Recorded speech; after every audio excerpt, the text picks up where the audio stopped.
radio is breaking up. Static. Wind. Then her voice cuts through the noise. Tight, controlled, but different than before. We must be on you, but cannot see you. Out there, somewhere above 2,500 miles of empty Pacific Ocean, Amelia Earhart is flying blind. Her fuel gauges are sinking. Below her is nothing but water. Ahead of her is a speck of land, so small it barely exists on the map. And within minutes, she will vanish.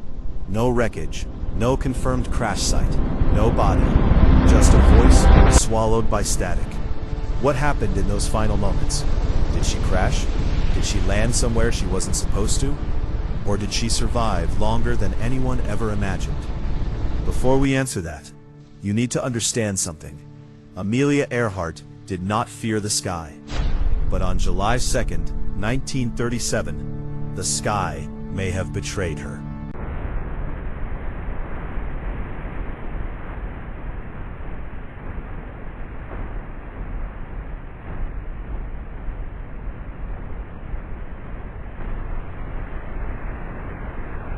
By 1937, Amelia wasn't just famous, she was untouchable.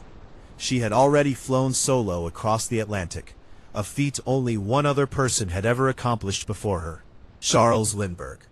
But unlike Lindbergh, Amelia wasn't treated as just a pilot. She was treated as a symbol. Short hair, leather jacket. Calm confidence. She stood for something bigger.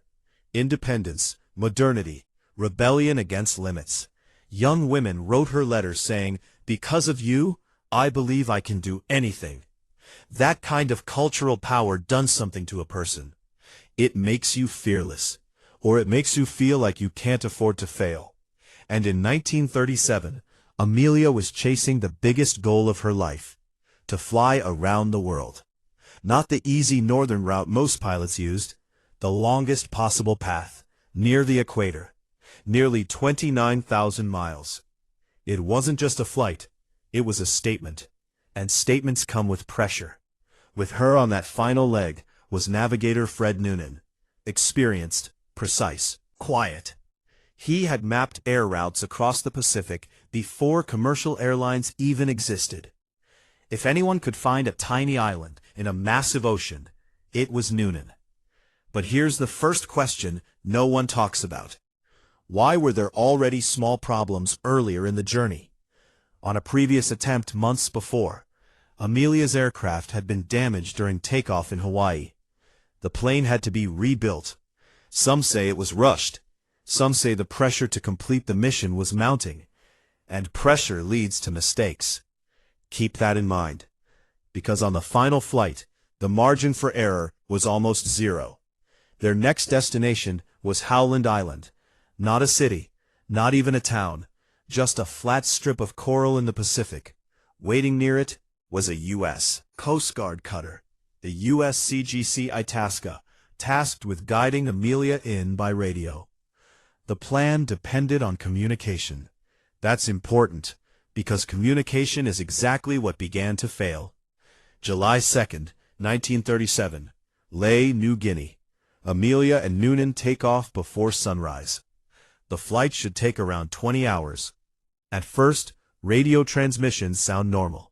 Position updates, weather reports. But as the hours pass, something changes. Signals grow faint. Messages become broken. Amelia reports overcast skies, cloud cover, limited visibility. Somewhere along the route, she likely missed a critical celestial navigation fix. That means Noonan may not have had a precise position. Now imagine this. You are flying over endless ocean. Your destination is smaller than Manhattan. Clouds block the stars. Radio signals aren't syncing properly. How confident would you feel? Near the end of the flight, Amelia's voice becomes urgent. She says she's flying at 1,000 feet.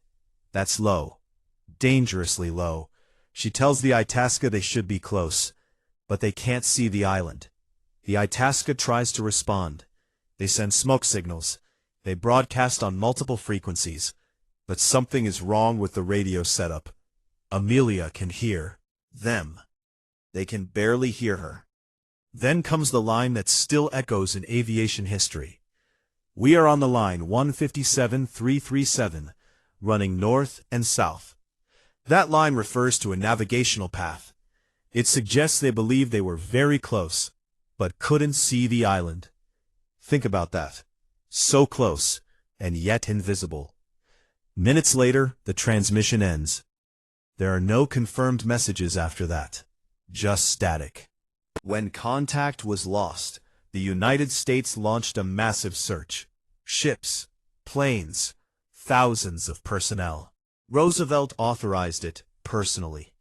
They searched over 250,000 square miles of ocean. At the time, it was the most expensive air and sea search in American history. And they found nothing. No oil slick, no floating debris, no life raft, nothing. How does a twin-engine aircraft simply disappear? Planes crash. They leave something behind, so why didn't this one? Unless it didn't crash where they were looking. About 350 miles away from Howland is an uninhabited island called Nikumororo. At the time, it was barely known. Years later, in 1940, British officials discovered partial human remains there. Scattered bones, a woman's shoe, a sextant box, the kind navigators use. The bones were examined and declared male. Case closed. Except decades later, modern forensic analysis of the recorded measurements suggested the bones were more consistent with a woman of Amelia's height and build. But here's the part that feels almost cruel. The bones are gone, lost, misplaced, destroyed. We will never retest them. So ask yourself, if she landed there, how long did she survive?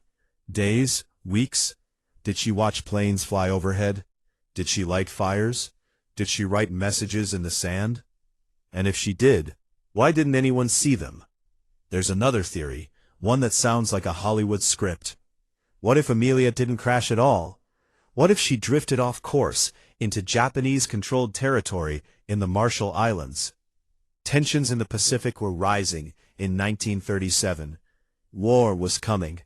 Some believe she may have been mistaken for a spy, or even secretly working as one. Decades later, witnesses claim to have seen a woman resembling her in Japanese custody. Stories surfaced of imprisonment, execution, secret return under a new identity.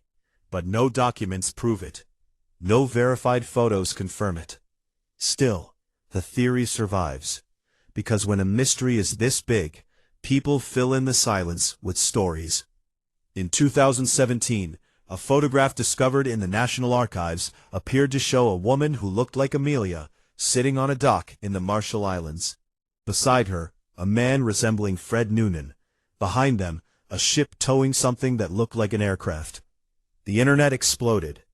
Was this proof? Was she alive after all? But investigators later found the photo had been published before her disappearance. Another dead end. Another open loop. Modern explorers have searched the ocean floor near Howland using advanced sonar and robotic submarines.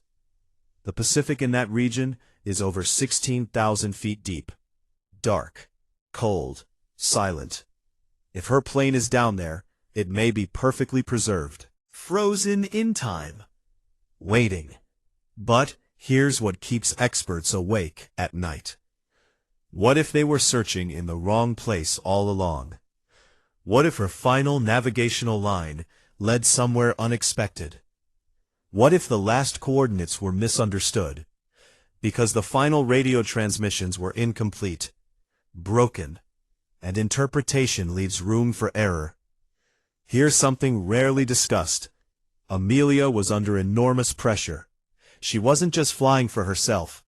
She was flying for sponsors, for headlines, for a nation that had turned her into a symbol of courage. Failure wasn't just personal, it was public.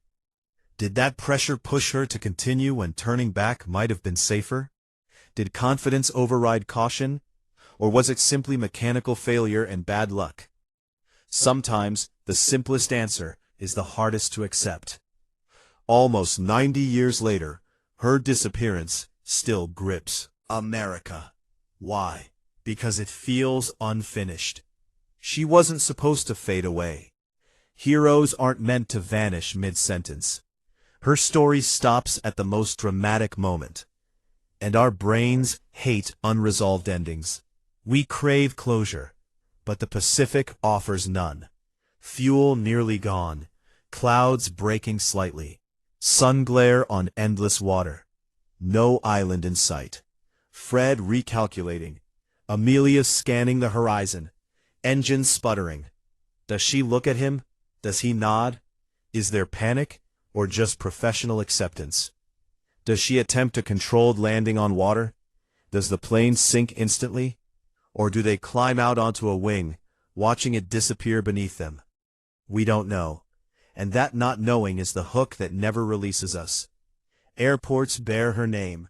Scholarships empower women in aviation. Little girls still dress as Amelia for school. Projects. She remains frozen in cultural memory. Confident smile, wind in her hair, eyes fixed forward. But somewhere in the Pacific, or on a remote island, the final chapter may still exist, buried in coral, or resting under miles of dark water. And until it's found, the question remains, did Amelia Earhart die the moment the radio went silent? Or did she survive longer than history believes? The sky kept her secret. The ocean sealed it. And America is still listening for that final transmission.